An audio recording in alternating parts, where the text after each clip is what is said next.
Okay, so the time has come to have a look at the spears, and well, there's a bit wider of a margin of error here, so there may be a few things that are slightly off, to be quite brutally honest, but ultimately I did note that here defense seemed to be the most important stat, even more so than hit points sometimes, similar to how with the shock infantry attack was enough to get the Eldar Enway swordsman onto the list. Some units very high defense was enough to get them onto the list in spite of having no hit points, and it's more apparent here than it was with the shock infantry, if I'm honest. And one unit that is not on the list, and I'll get out of the way talking about now, is the Thalast Lords. Now, this is a high elven unit which has 4 hit points and 40 defense, so you may think that this is a given to be top spot, but unfortunately they only have 33 men in the unit, and they cannot form shield wall or any sort of formation. So this means they honestly bear more in common with some of the stranger units like the Nazgul, where you have to sort of embed them in a unit with more men.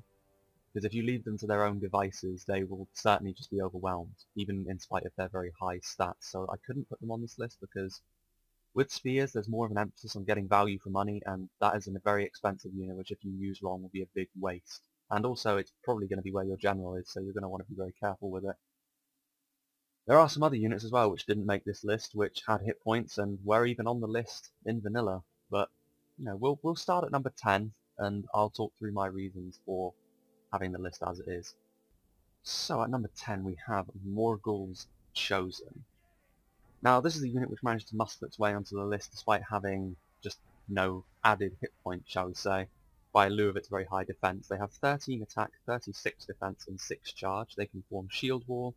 They're good versus cavalry and armor, they're good in the snow, excellent morale and armor, and they have good stamina. Now all of this combines to make them a very sturdy unit in spite of having no hit points, which is why they got onto the list, and also they have a very decent amount of men in the unit. Now of course they are kind of expensive for a spear unit, but as Mordor, honestly, your spears are going to be a bigger part of your army than they were before. Teaming them with something cheap like the Uruk halberds is a good idea, so that you have your trolls do all the damage, and then all of your polearms come in behind to just sort of soak up the damage and make it so that the enemy can't really outmaneuver you, because provided you can use your spears well, you'll bog down the enemy for longer than you otherwise would. They last for a good amount of time in combat, and that's why they got up this high. They couldn't get any higher though, because ultimately their defense wasn't quite high enough to propel them any higher on the list. There are some which managed to get higher, but you know, in the testing I noticed that the Morgul Chosen did manage to tire a bit too quickly because they don't have excellent stamina, so the effectiveness did start to drop off as time went on. So we'll move on to number 9. So at number 9 we have the Naru and Aru Royal Guards. Now this is a unit which does have 2 hit points. They have 16 attack, 32 defense and 8 charge, only 82 men in the unit under normal circumstances. And they can inspire nearby troops, they can form shield wall, good versus cavalry and armor and in deserts, they frighten nearby enemies, and they have excellent morale and armor, 2 hit points of course. Really the reason why they can't get any higher on the list is because their stats and all their abilities are really very, very good. Exactly what you want from a heavy infantry unit is the fact they only have 82 men in the unit. They do have a tendency of being overwhelmed somewhat. They do need to be backed up on the field by a lesser unit, so something cheap even, just like simple Corsairs, will give these guys the buffer they need to be very effective. But if you can isolate them, the amount of men in their unit does work against them, really. They're a very neat looking unit as well. All of the new Umbar units really do look awesome. I like their tridents. But yeah, I liked this unit, and looking at the stats you'd expect it to be a little bit higher, but ultimately it just couldn't manage to get any higher because its defense is also not really high enough to get it high. Like 32 is not a particularly big number compared to some of the other units on this list. I think it is in fact the lowest, at least the joint lowest. But nonetheless, they are a good unit still. Harad still have a bit of an emphasis on getting their value for money, and this is one of their more expensive units, but nonetheless it will still do very well in the right hands. So we shall now move on to number 8. Eriador finally not getting left out, because at number 8 we have the Cardolan Royal Guard. They have 18 attack, 32 defense and 5 charge, and 122 men in the unit, and 2 hit points, so this means their base stats are better than the Naru and Aru, enough to get them above them, and also they have more men in the unit, which is the primary reason why they're above them, honestly. And they can form shield wall, they're good in woods and versus cavalry, excellent morale, stamina and armor, so they also have very nice stamina, better than any unit we've had on the list so far. The 2 hit points of course certainly help, but ultimately they still only have 32 defense, so it is in lieu of their 2 hit points that they even get on the list in the first place. They are very survivable though, and Eriador's new infantry units do take some of the pressure off the Greenway Guards to be their centre. And honestly, this is the most survivable unit Eriador now have. Very, very useful, I find. We did a free-for-all not too long ago where I was Eriador, and these guys held out for far longer than I expected them to, considering the situation I unwittingly put them into. So yeah, these guys have impressed me before, and also in the testing they impressed me reasonably well. I did actually expect them to get higher, but then I also expected the hit points to be a little bit more important than they turned out to be, actually, so... Nonetheless, the Cardalan Royal Guard, Eriador's first entry onto any of these lists, and it is rather unsurprisingly with a spear unit. So now we'll move on to number 7. And so at number 7 we have Rune's Loke Scion Rim. Very nice golden unit with their red capes. Their stats are 17 attack, 32 defense and 8 charge, 152 men in the unit under normal circumstances, and they have 2 hit points. Shield wall, good versus cavalry, excellent morale, stamina and armor. So pretty similar to the Cardalan Royal Guard honestly, except they are slightly better in terms of stats, only very slightly. And of course they have more men in the unit, which is really what gets them up this high. Still only 32 defense though, it'll be the last unit on this list to have defense as relatively low as that. But Rune... well, Rune are kind of an odd faction, honestly. I'll get to that when I eventually get to their faction overview, but Rune feels somewhat weaker than they were in vanilla. But they do now have a spear unit, which is what they were sorely lacking.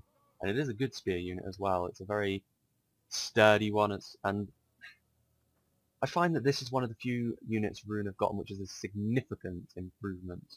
The Brotherhood of the Lance is another one, and the Brotherhood of the Axe, of course, which we've seen already. But really this is a very nice unit to have to just be your solid and survivable core, which Rune, honestly, their mid-tier units before, which were meant to be their core, were honestly not very good. But now they have something which can survive, and that is something worth celebrating, but here on in, the defense score raises significantly, and we'll start at number 6. So at number 6 we have the Gundabad Guard, and this is another unit that does not have hit points and managed to muscle its way onto the list.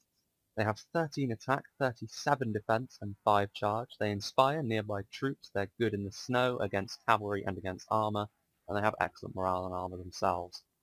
This really was an interesting unit because, honestly, this was the first unit I tested which its high defense was what carried it onto the list, because I got the Gundabad units before the Mordor ones. And I was surprised at how effective it was, mainly because its effectiveness against armor really does help it when it's attacking other units as well, which is an interesting little tidbit. Because if you have your spears defending and it's a heavily armored unit trying to smash its way through, they'll take a lot more heavy losses to these guys than they would to some of the other lower spears.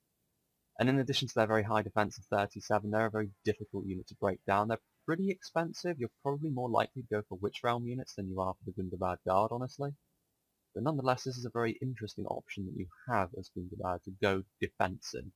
And if you go defensive, this is going to be a big part of what you pick, in addition to the Witch Realm Pikemen. But yeah, the Gundabad Guard is another surprisingly good unit from the Orcs of Gundabad, a very hefty buff that they've been given, seemingly. So we shall now move on to number 5.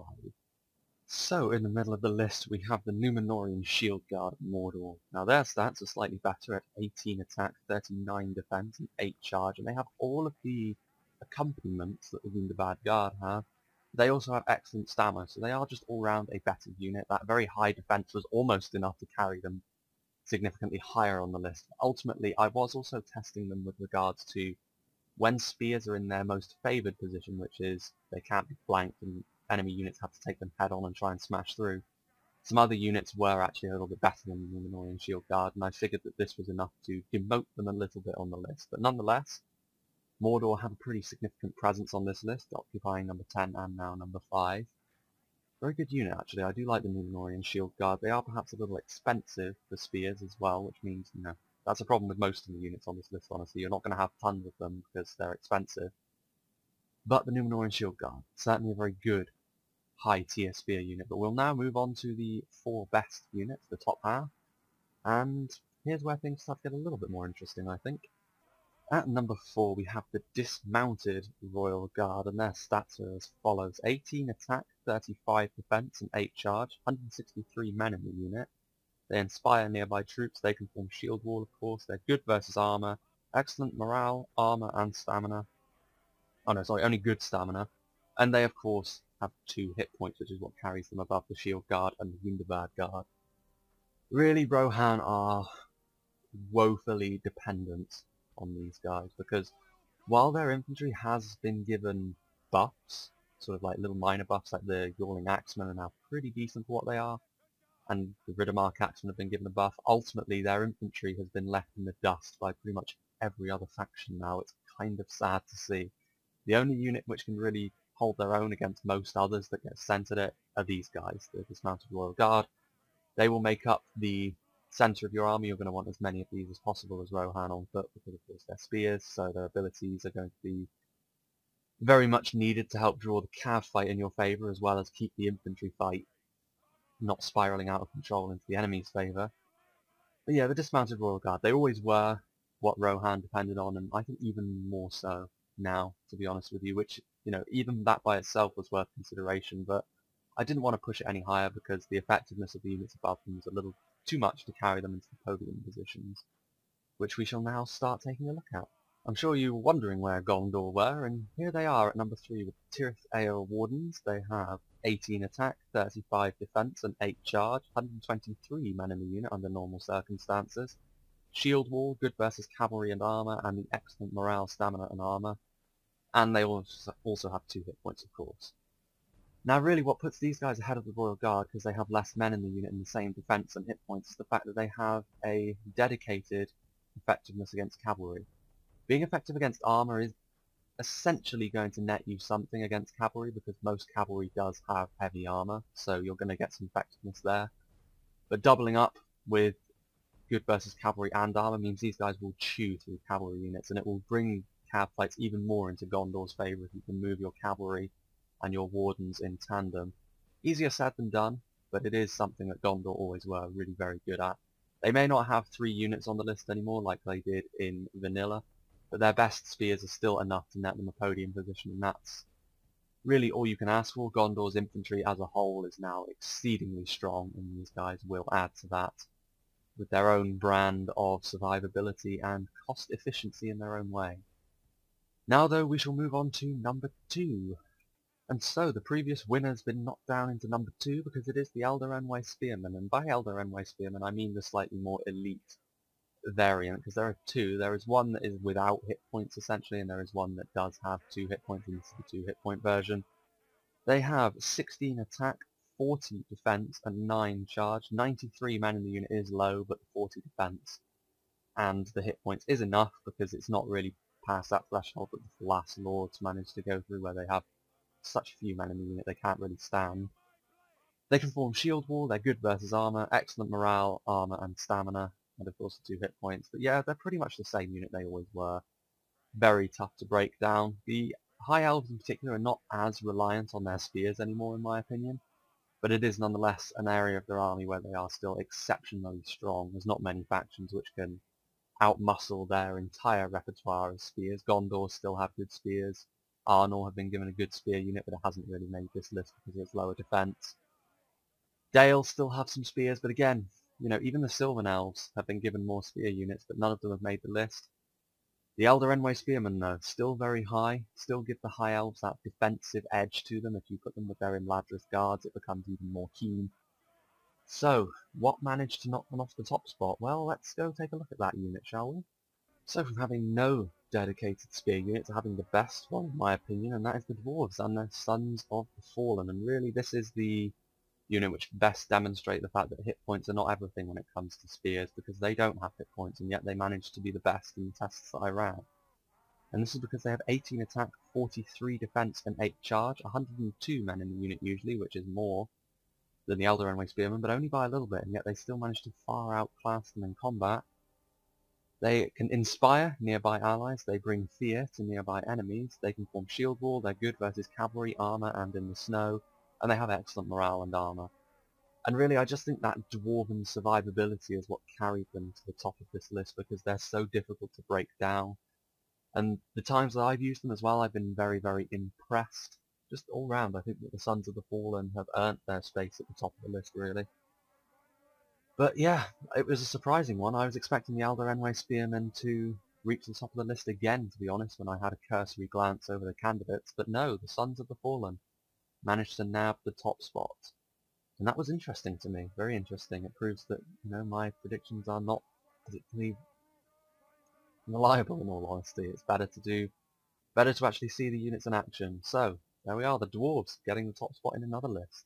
So that was the spears, and next I think we'll be doing the long spear units, which, you know, constitutes pikes and or halberds. And then that's pretty much all of the melee foot infantry done, so that means it would be moving on to the archers, or horse archers, or something similar to that.